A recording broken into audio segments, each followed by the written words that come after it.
নমস্কাৰ বন্ধু বান্ধৱীসকল, আপোনালোকে গছপুলি ৰুলে নে বৃক্ষ ৰুলে? মানে চবে আজিকালি বৃক্ষ ৰোৱা বুলিয়ে কয় না, সেইকাৰণে আৰু সুধিছোঁ। তো মোৰ বাবাই আৰু ক'ৰ পৰা কি হ'ল কালু? কি আমাৰ কালুৱে মোক ঘূৰি চাই আছে।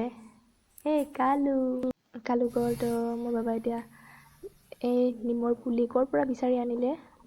বৰ্তমানটো বজাৰতো পোৱা নাযায়, লকডাউন।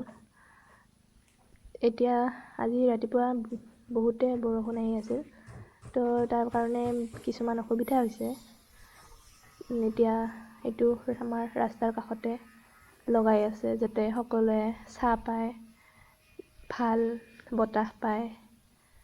সেইটো কাৰণে আৰু আপোনালোকেও এনেধৰণৰ ঔষধীয় গছ লগাওক। আজিৰ দিনতে যে ৰুব লাগে সেইটো কথা নহয়, যেতিয়া পায় তেতিয়া ৰুব লাগে, কিন্তু তথাপিও এটা দিন নিৰ্ধাৰণ কৰিছে। কাৰণ হ'ল আজিকালিৰ দিনৰ মানুহবিলাক আমি যান্ত্ৰিকতাত সোমাই পৰিছোঁ, তো সেইকাৰণে মনত পেলাই দিবৰ কাৰণে এটা দিন নিৰ্ধাৰণ কৰিছে।